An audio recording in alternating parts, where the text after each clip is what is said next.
Hey everybody, it's your girl Bunny. To all of my returning subscribers, hey, how you doing? And for those of you who are new to the channel, welcome. Kick your feet up, subscribe to this family-friendly channel, and don't forget to click the notification bell so you don't miss any posts. Also follow me on Instagram at the same profile name so you don't miss the sneak peeks of what's coming up next. In this video, it's Insecure Season 5, Episode 9 entitled Out, okay? I give a full episode recap with photos offset to the side, and then I give my review at the end. No need to dig around. I have all of the minute marks in the comments. It's all coming up next. Issa and Nate follow a real estate agent reviewing a new spot. It's close and convenient to everything they're doing professionally. Everything seems pretty much perfect, and they're ready to begin the application process. There's only one hiccup. The realtor already rented out the place 5 minutes ago. He just wanted to give them a tour since they seemed so excited. Others noticed that Torian had an early meeting with Malcolm. What is so important? You'd think they'd offered him partner. Actually, he was offered to be partner. Molly is so excited for him, she gives him a hug that lasts longer than expected. Molly encourages everyone to give him a hug, but then the ladies figure out that they've got to be sleeping together. Lawrence also views property and doesn't want to settle for just any location.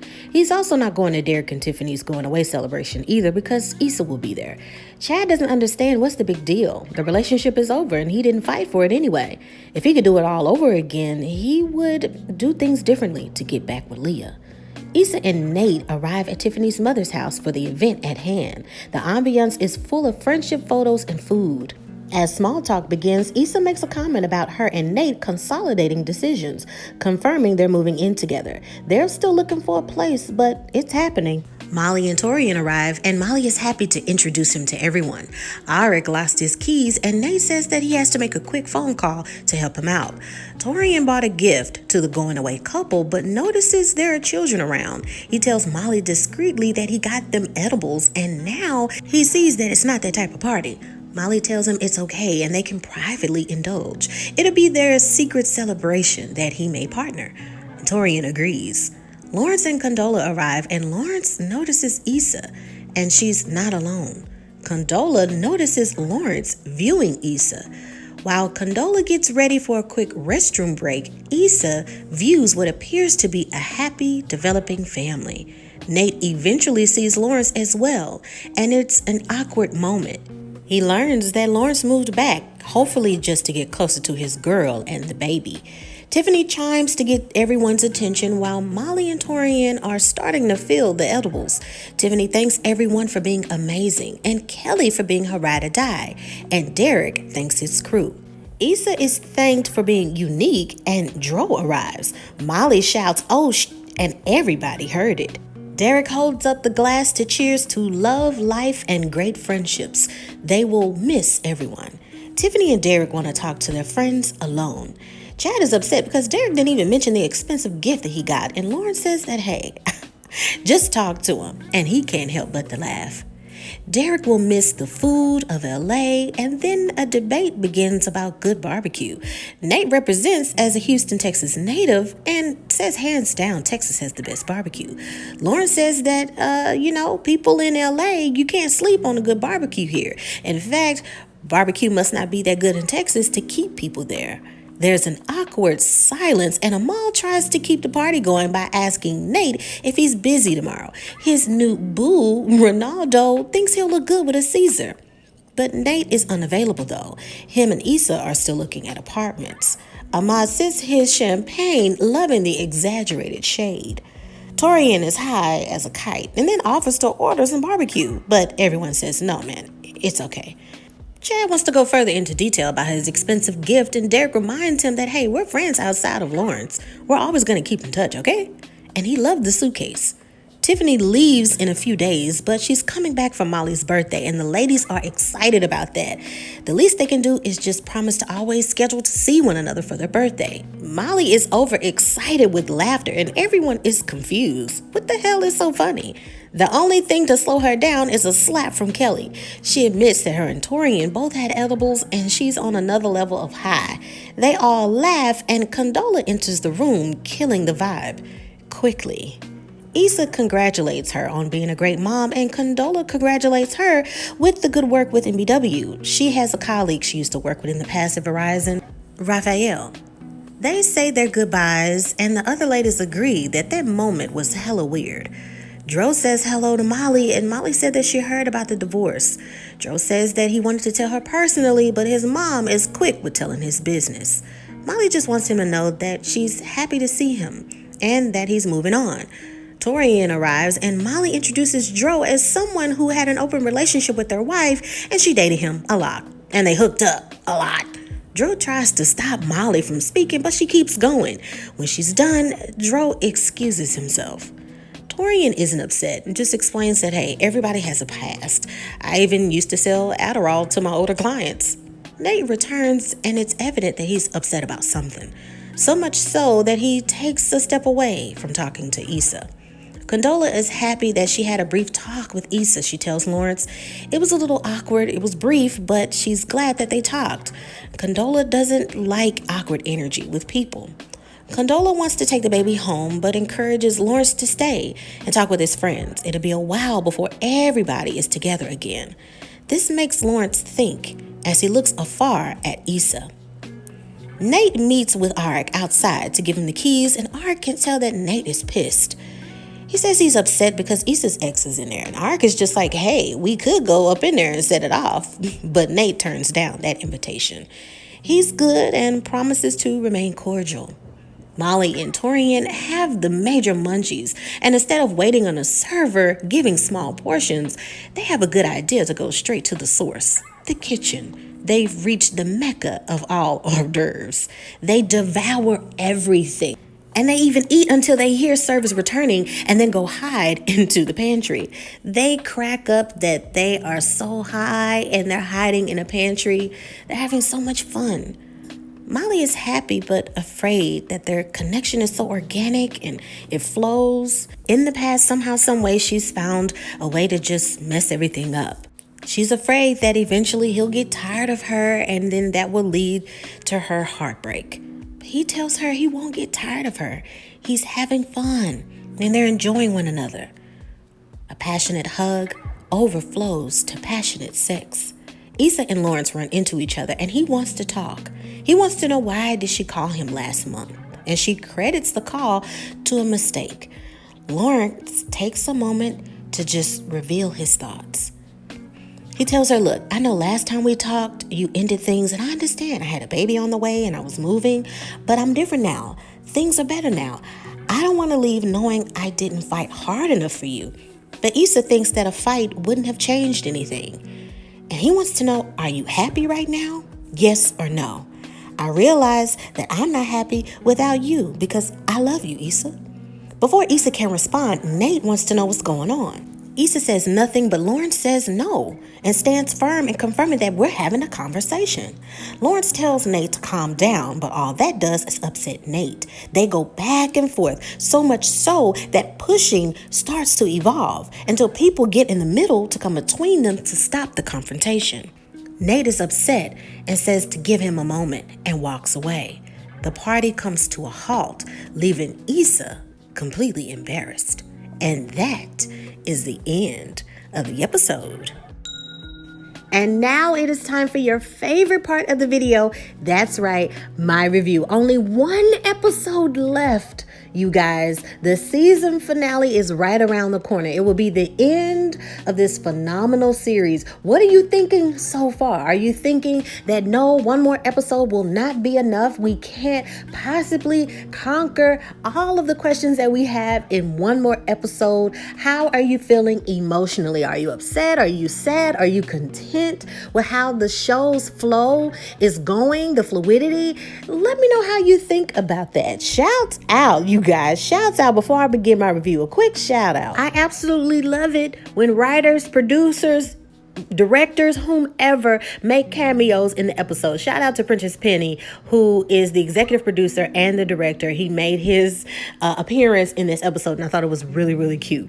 It's a wonderful way to put your fingerprint on not only from a behind the scenes aspect, but also in front of the camera. And for those of you who follow along with the after talks of the show, and when it comes to interviews of people behind the scenes and on the set, you love all of their perspectives. You love all of their decision making when it comes to the writing of this show, of any show. We have a lot of directors outside of this project that make cameos in their movies. You know, we can go from talking about Marvel to Spike Lee.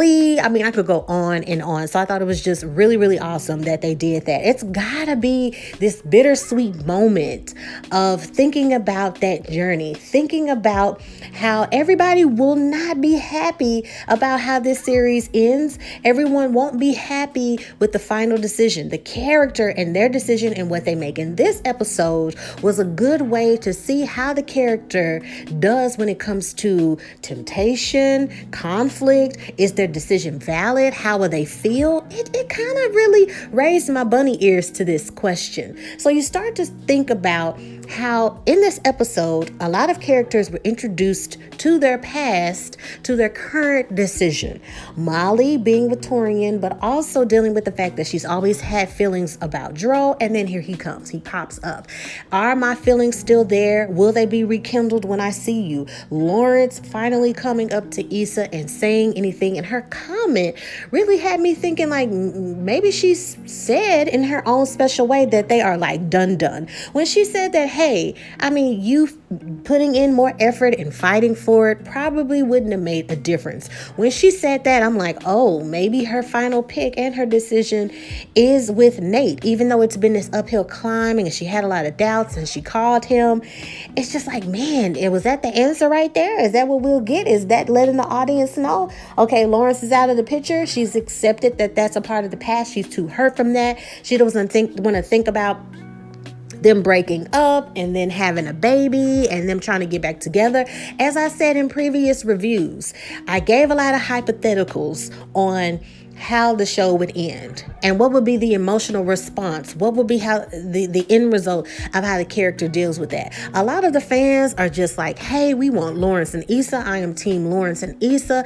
And I said, okay, let's think hypothetically about that. Okay, if Issa picks him, it's that constant decision of reliving that hurt over and over again. When it comes to those decisions of people that you want to be with, I have always described in each review that when you love someone, when you make that decision to be with someone, you take on and accept the pieces and everything that comes with them. If she were to get back with Lawrence, she would have to accept that he's a father. She would have to accept that there will be times of inconvenience.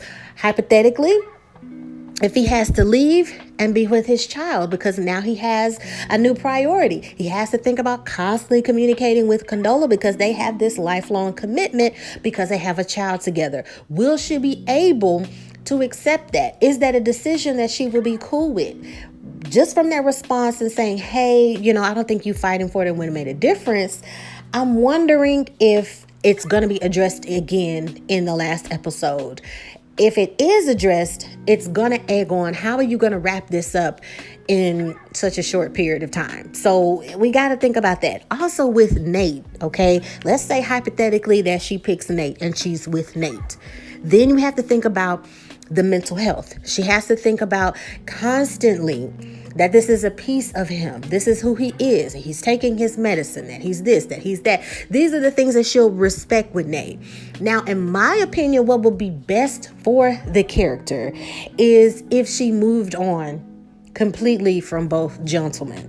The reason why I say that is because I believe that her and Nate's love for one another is a love of appreciation. Nate encouraged her to get out of her comfort zone, to be that entrepreneur that she's always been destined to be. She helping Nate to go more into depth with understanding and accepting the things concerning his mental health, connecting with his family again. And we've seen that throughout this season, that he's talked to his cousin, that he's gone back on good terms with him and rekindling that relationship and building on, not running away all the time, but dealing with all of the matters, facing it head on. So they love each other based upon why they were introduced into each other's lives in the first place. And a lot of the times with reality, sometimes we can confuse why this person has been introduced into our lives. It's not always, is it boyfriend, girlfriend? Is this a potential husband, wife, whatever? Certain people just come into your life for a season, and you learn and you grow with that person. You experience something with that person, and that's all that it's meant for. Tiffany mentioned a ride or die. I joke about you, Kelly, that you're my ride or die, but you really are my ride or die. But with life and with reality, they're always going to be friends. But we do have this moment and this shift in lifestyle to where Tiffany has a family. She has her husband, and they're making the decisions to grow and develop their family. Kelly will always be their friend, but now the dynamic has changed. They're not going to be in the same town with one another to be able to drop what they're doing and to just, hey, we're friends, we're 19 again, and that's just the way it is. Life changes, things change. I've said in other reviews that this series is an eye-opener for everybody to realize that you do outgrow friendships. And when you outgrow friendships, that's okay. It's a part of life.